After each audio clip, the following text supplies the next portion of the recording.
barcos y a los soldados le dijeron, miren los barcos, no podemos volver atrás, o vamos, conquistamos o morimos. ¿Alguno lo había escuchado de esa historia?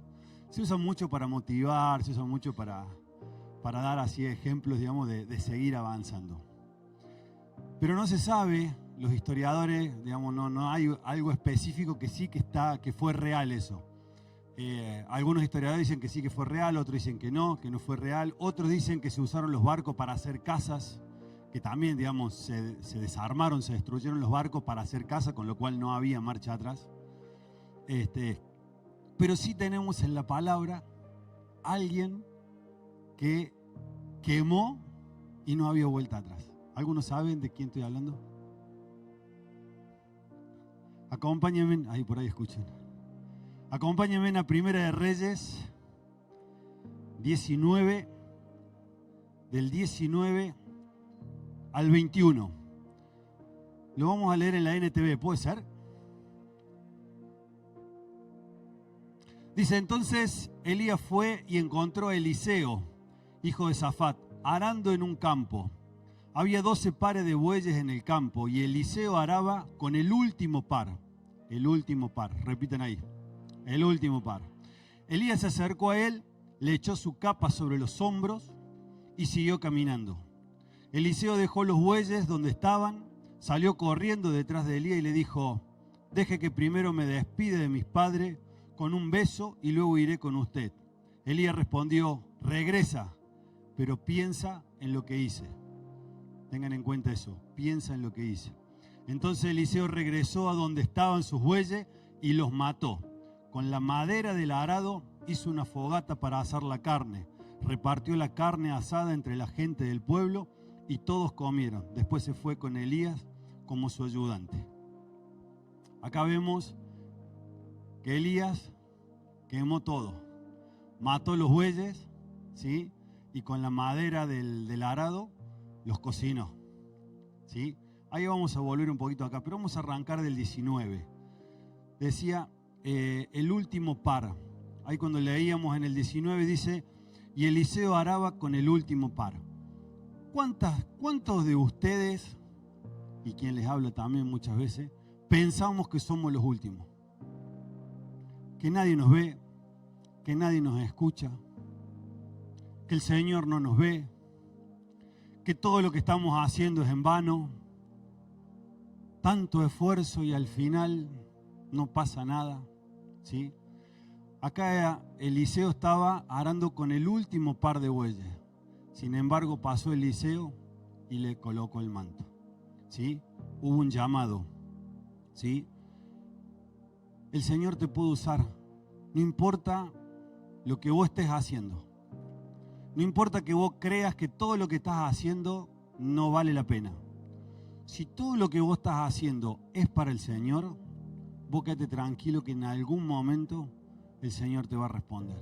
En algún momento el Señor te va a llamar. En algún momento el Señor te va a usar.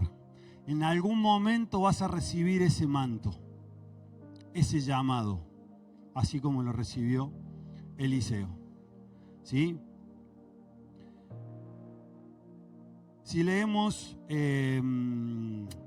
si seguimos leyendo, dice, Elías se acercó a él y le echó su capa sobre los hombros y siguió caminando. En la otra versión dice, le echó su manto. En aquella época el manto era algo muy importante. Nosotros ahora a lo mejor un manto, una campera no es algo, pero en aquella época el manto era muy importante, se daba como garantía, se utilizaba para taparse, para sentarse, lo utilizaban como valija, digamos, porque usaban para cargar cosas. O sea, el manto era algo muy importante, por eso que había muchos que los mantos eran súper guau. Y bueno, y después los daban como garantía y eso, y hay muchas palabras que se habla del manto. Entonces, el hecho de que Elías le haya puesto el manto a Eliseo ya hablaba que era algo especial. Eliseo sintió algo especial. En el momento que él recibió el manto, sintió algo especial, ¿sí? Y ahí dice, en el versículo que sigue, dice, deje que primero me despide de mis padres con un beso y luego iré a usted. Elías respondió, regresa, pero piensa en lo que te hice. Elías le dijo, andá, pero volvé. Pero en ese trayecto pensá en lo que te hice. Muchos vamos a recibir un llamado, muchos hemos recibido un llamado de parte de Dios para servir en lo que sea. Es más, muchos van a abrir ahora gales nuevos, muchos el Señor los va a empezar a usar para algo, ¿sí? Y a veces viene el pastor y te dice, necesito que hagas esto. ¿Y qué es lo primero que decimos? Sí, pastor, acá estoy. ¿Sí? Y a veces tomamos decisiones a la ligera, decisiones rápidas, pero no pensamos en la decisión. Y cada decisión que tomamos nosotros en lo que es la casa de Dios lleva mucha responsabilidad. Aquellos que en algún momento el pastor le dice, necesito que abras un gal, y decimos enseguida que sí, tenemos que estar dispuestos a llevar adelante un gal. No es decir que sí porque sí. Hay responsabilidad, hay gente que va a estar atrás nuestro, ¿sí? Hay que cumplir un horario, hay que llevar una palabra, hay que preocuparse por la gente, hay una responsabilidad. Aquellos que hemos servido en el encuentro, ¿hay responsabilidad o no hay responsabilidad de todos los que han servido, tanto hombres como mujeres?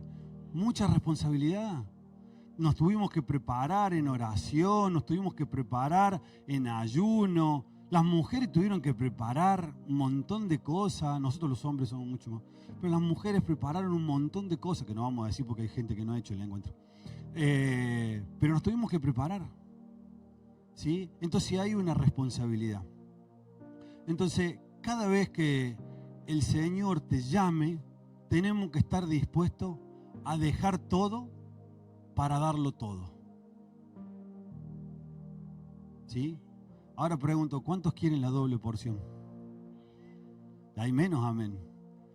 ¿Estamos dispuestos a dejarlo todo para darlo todo? ¿Qué es dejarlo todo? Dejar todo, toda mi vida, todo lo que yo soy. Dejar lo que a mí me gusta. Ay, pero a mí me gusta, no sé, voy a jugar al fútbol. No, pero ahora hay un gal. Tengo que dejar el fútbol. Tengo que dejar amistades, tengo que dejar grupos, tengo que dejar el tipo de música que escucho.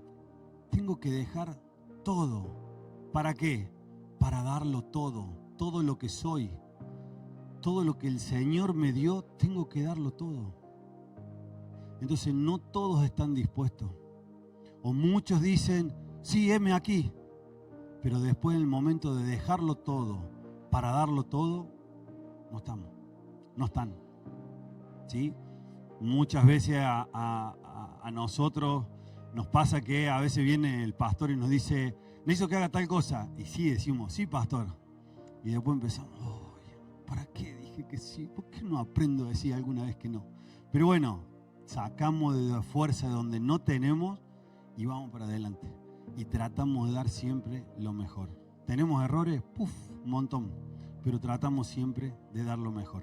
Entonces, cada vez que el Señor te llame para algo, tenés que estar sabiendo que tenés que dejarlo todo para darlo todo. Amén. Y en el último versículo, ahí mató los bueyes y con la madera cocinó los bueyes y los dio de comer. ¿Y por qué hizo esto Eliseo? Para no volver atrás.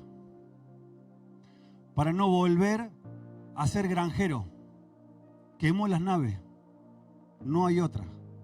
Acá dejo todo y voy para adelante y que el Señor diga lo que tenga que pasar. Y lo voy a seguir a Elías hasta el fin de lo que sea. Él no sabía todo lo que iba a venir. ¿Sí? Entonces, ¿estamos dispuestos a quemar todo? En estas últimas semanas nosotros estamos ahí con unas luchas y hablamos mucho del tema de la dependencia. En estas últimas semanas el pastor habló de la dependencia de Dios y todo eso. Yo digo, pero Señor, yo dependo de vos. Pero por ejemplo, vamos a lo que es economía. Yo dependo de vos, Señor. Yo confío en vos. Pero siempre hay ahí un billetito escondido, guardado, por si el Señor se olvida de nosotros. Entonces no dependemos de Dios, ¿sí?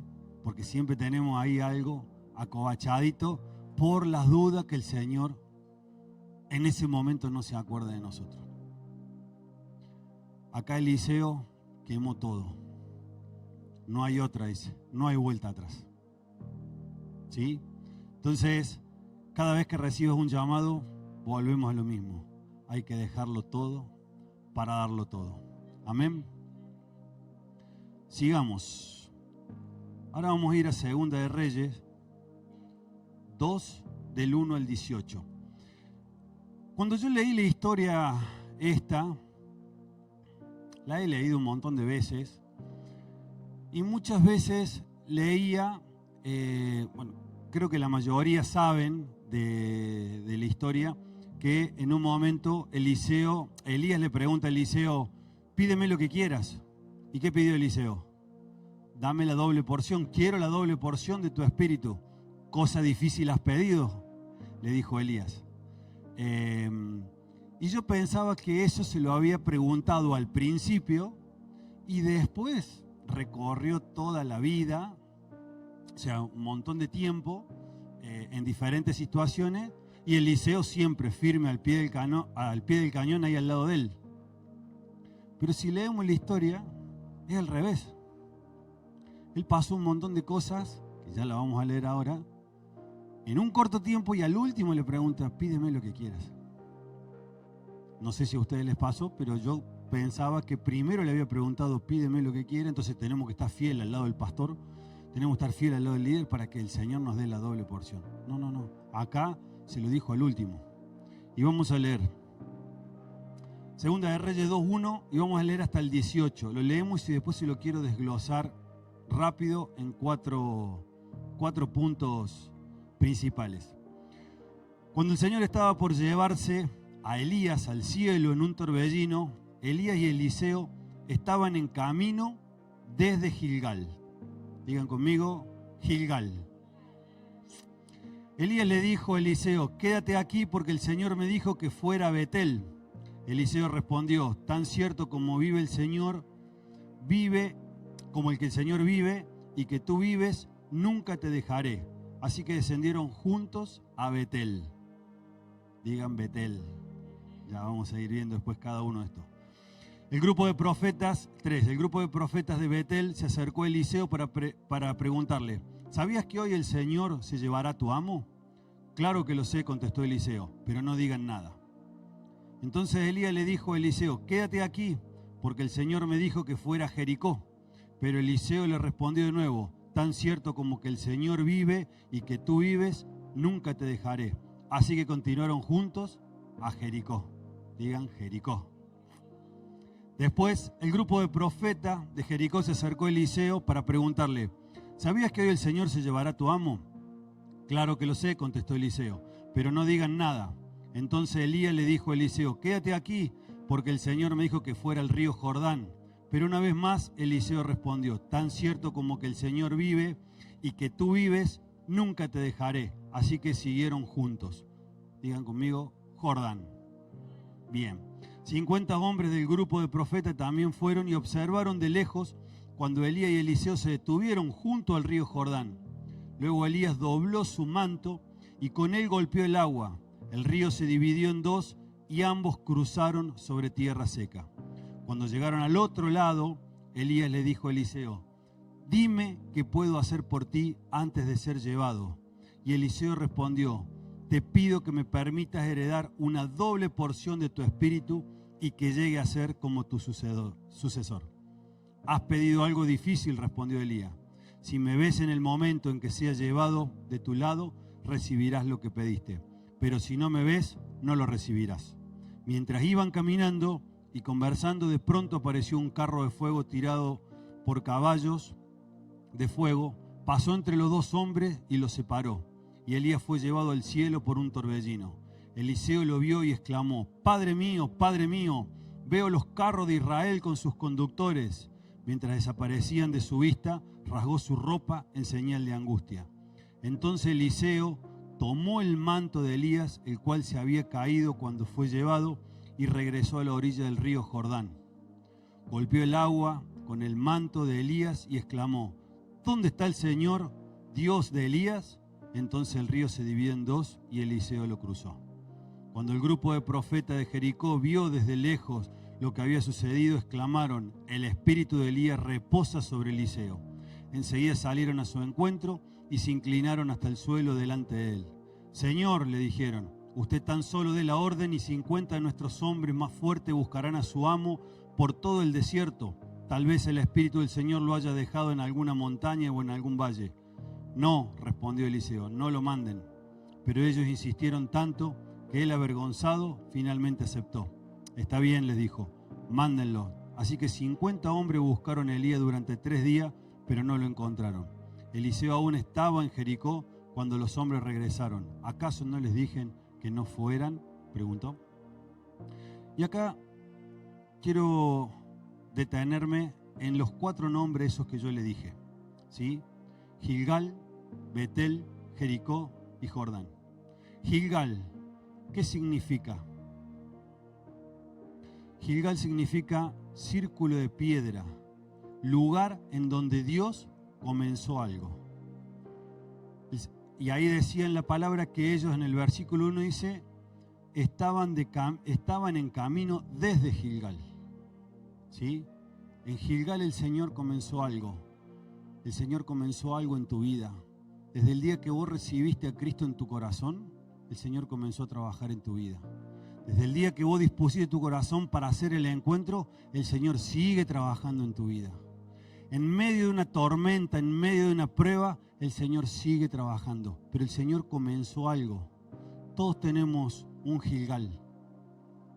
El día que empezamos, el día que vinimos acá a la iglesia, el día que recibimos a Cristo en nuestro corazón, que realmente lo hemos recibido en nuestro corazón, ese día se convirtió en Gilgal para nosotros.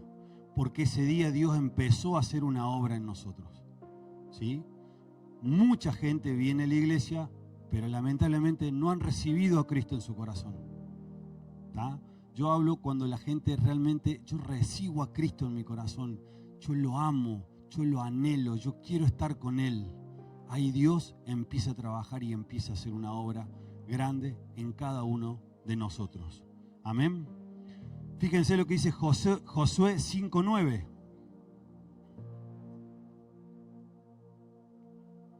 Josué 5:9. Luego el Señor le dijo a Josué, hoy he hecho, ponémelo de la Reina Valera en esta, ¿puede ser? Y Jehová dijo a Josué, hoy he quitado de vosotros el oprobio de Egipto, por lo cual el nombre de aquel lugar fue llamado Gilgal hasta hoy. El día que recibiste a Cristo en tu corazón, el Señor quita el oprobio de tu vida. Quita ese Egipto que veníamos, esa esclavitud que veníamos caminando tiempo atrás, años atrás. ¿Sí? A partir de que hemos recibido a Cristo, empieza ese Gilgal a trabajar en nosotros. Dios empieza a trabajar en nosotros. ¿Sí? Dios empieza a obrar en nuestras vidas. Amén. Betel. ¿Qué significa Betel? Casa de Dios, lugar de encuentro con Dios, lugar de altar. Antes de seguir, vieron que yo les decía, yo creía que primero había pasado por todas estas situaciones Eliseo y después al último le pregunta, pídeme lo que quiera. Pero acá vemos que es al revés. Primero tiene que pasar por cada uno de estos lugares y después le dice, pídeme lo que quieras. ¿Sí? Entonces venían de camino de Gilgal y ahora tienen que ir a Betel, casa de Dios. ¿Sí? Lugar de encuentro con Dios, lugar de altar.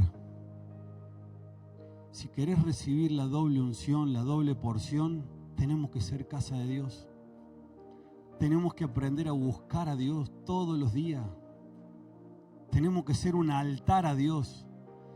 ¿Sí? Tenemos que anhelarlo, buscarlo de mañana, de tarde, noche. O sea, tiene que ser nuestro número 1. Cada vez que nos levantemos y cuando nos vayamos a acostar, Dios tiene que estar en nuestras vidas, permanentemente.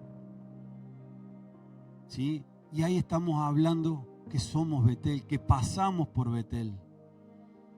Cada día que vos te levantás, no puede pasar ese día que no tengas un tiempo de buscarlo en oración al Señor.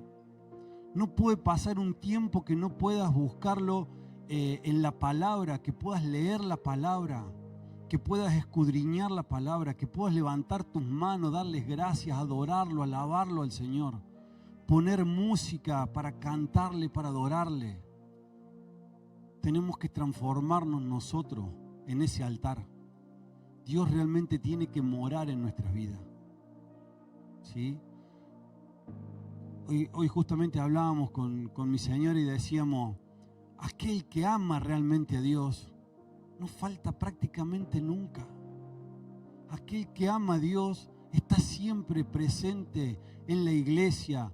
Y no solamente venir y acá, porque acá todos nos vemos, pero aquel que ama a Dios no deja de orar, no deja de buscarlo, y eso va a cada uno, o sea, eso ya cada uno sabe.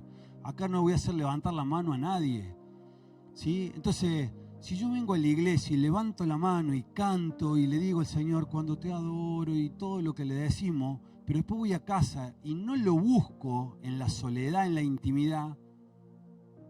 Ella me decía recién, dice, cuando uno está de novio, te buscas como sea, a donde sea, haces lo que sea. ¿Sí? Entonces, tenemos que transformarnos en eso. Queremos recibir la doble porción, tenemos que ser esa casa de Dios. ¿Sí?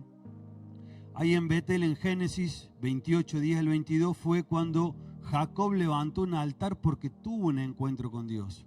Creo que en el 19, 20 habla, y justamente Jacob dice que lo bautizaba ese lugar como Betel, que se había acostado, había puesto una piedra y había visto que sus ángeles subían y bajaban, ¿sí? Y le puso ese nombre Betel, ¿sí? Entonces nosotros tenemos que ser esa casa de Dios, ¿sí? Nosotros tenemos que ser ese altar, nosotros somos los que tenemos que estar buscando esa unción, esa presencia de Dios.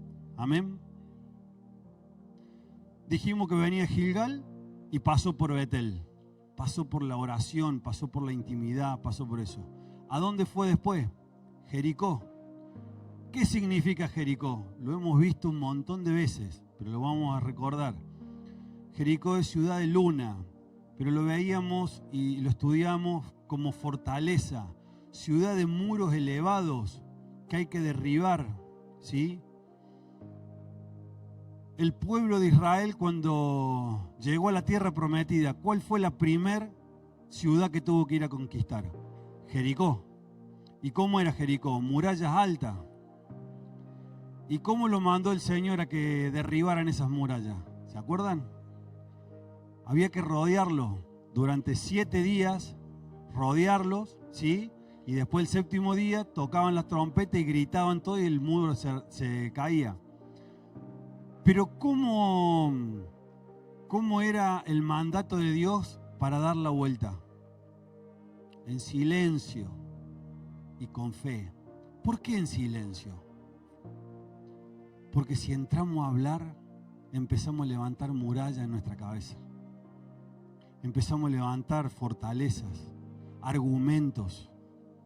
Entonces el Señor dijo, vayan, den la vuelta, pero cállese la boca, no hablen. Porque imagínense, cada uno se conoce, pero venía dando la vuelta a todo Río Primero. ¿Para qué damos la vuelta acá? Otra vez lo mismo, ya el tercer día, ya 7 días, ya empezamos a levantar argumentos. Empezamos a hablar al que está al lado. Le empezamos a meter ficha al que está al lado. Ya empezamos a murmurar el Señor. ¿Para qué nos manda a hacer 7 vueltas? ¿No era más fácil que nos paremos todos y gritemos? Obediencia. Y ahí él, cuando pasó por Jericó, habla de murallas que tenemos en nuestra mente, argumentos que tenemos en nuestra mente, ¿sí? Estructuras que tenemos en nuestra mente. Tenemos que entrar a romper todo eso. Tenemos que entrar a derribar todo eso. Muchas veces el pastor o alguien te dice algo y ¿qué sabe él? ¿Qué sabe las luchas? Son argumentos, son estructuras. Yo tengo argumentos, tengo estructura.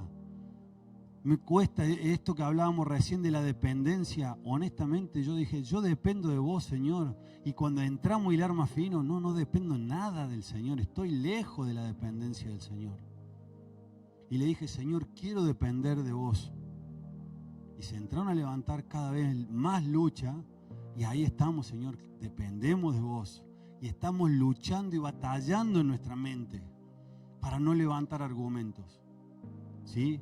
Entonces, Eliseo pasó por Jericó.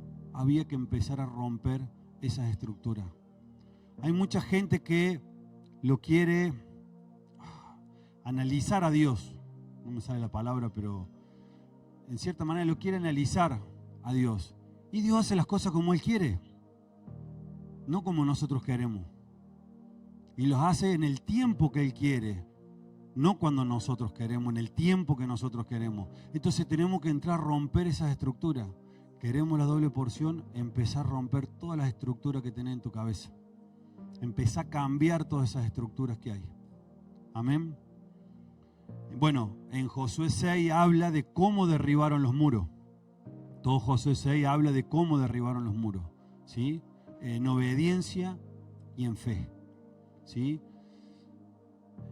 Tenemos que derribar los muros del orgullo, del miedo. Con mi señora hablamos, el miedo. Te van pasando cosas y vos decís, ¿y cómo hago esto ahora? Y dentro de 3 días, dentro de una semana llega para pagar la luz, para pagar el alquiler. ¿Y cómo hago? Y ya nos entra el temor. ¿Pero por qué? Porque entramos a trabajar en nuestra mente. El pastor el otro día, yo no me acuerdo si fue en la reunión de oración o el domingo, cuando dijo, calla nuestra mente, callemos nuestra alma.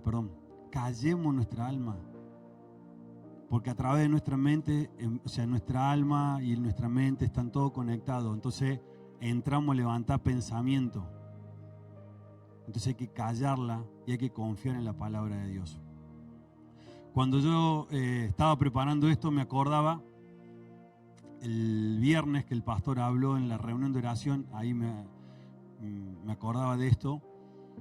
Mientras oraba el pastor, que hablaba del tema de las tormentas y todo eso, se me venía una imagen, que seguramente muchos las habrán visto, de cuando hay tormentas fuertes, huracanes, lluvias fuertes, inundaciones, que hay gente que está agarrada a esos postes o a las señales de tránsito para que el viento o el agua no se los lleve, o de una planta o algo.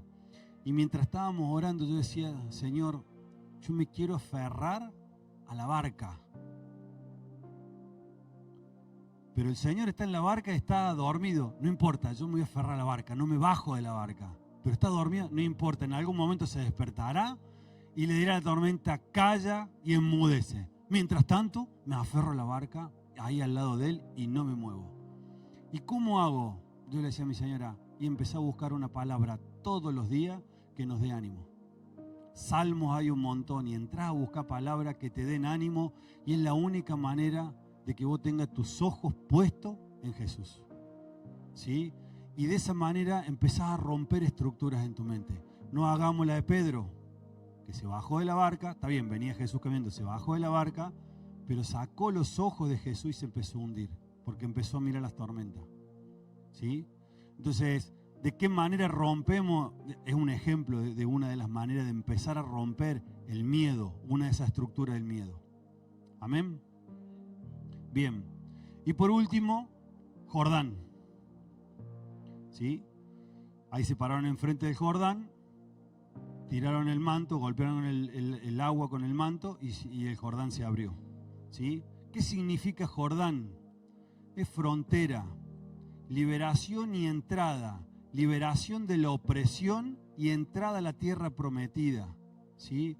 Un punto de encuentro entre el pasado y el futuro. El cruzar el Jordán habla de dejar una vieja vida atrás.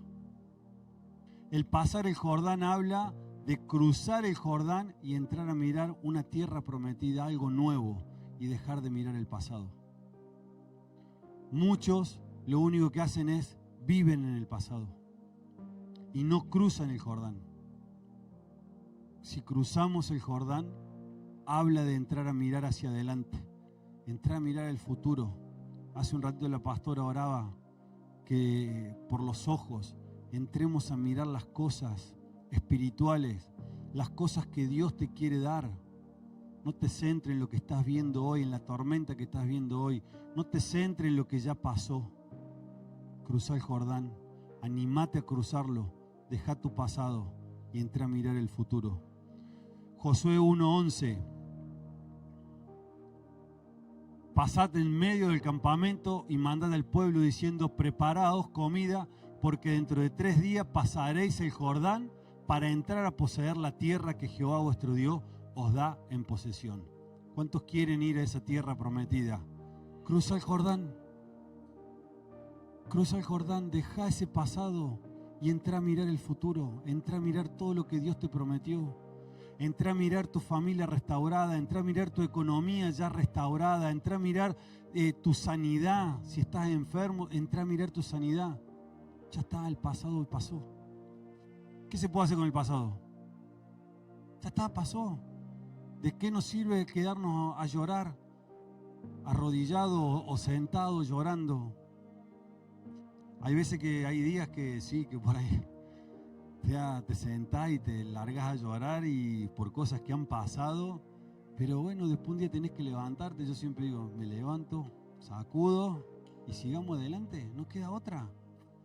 No queda otra. Al quedarnos sentados llorando no solucionamos nada. Todo lo contrario, cada vez va a ser peor. Vas a caer en una depresión, una amargura y cada vez va a ser peor. El Señor te dio una tierra prometida. El Señor te prometió un montón de cosas. A todos nos prometió cosas. Vayamos por esas cosas. Crucemos el Jordán. ¿Sí? Para cerrar, la porción doble solo está preparada para aquellos que siguen hasta el final.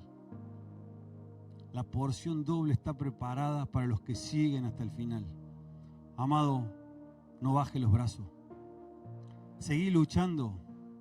Seguí batallando. Seguí clamando, seguí pidiéndole al Señor. Aferrate a su palabra. Búscalo en oración. No solamente búscalo en oración en los momentos difíciles. Búscalo en oración también cuando las cosas están bien. Para darle gracia. Y para empezar a cubrirte, porque las cosas vienen bien y muchas veces las cosas vienen bien y bajamos la guardia. Y cuando bajamos la guardia, ahí viene de nuevo el enemigo. O a lo mejor el Señor manda esa prueba porque bajamos la guardia. Evidentemente hay gente que necesita estar siempre en medio de una tormenta para que esté con la guardia levantada.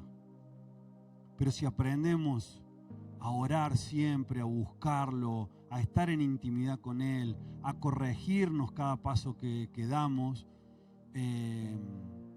vamos a estar ahí siempre a pie del cañón, ¿sí? Y al final vamos a recibir la doble porción, ¿sí? Eliseo no le recibió al principio, la recibió al final. Tuvo que pasar por todo eso. Entonces es necesario, como dijo el pastor, que pasemos todas pruebas, pero es necesario que pases por Betel, casa de Dios, ¿sí? Por Jericó, rompiendo murallas, rompiendo estructura en la mente, y que te animes a cruzar el Jordán, que te animes a dejar ese pasado atrás y empieces a mirar un futuro diferente.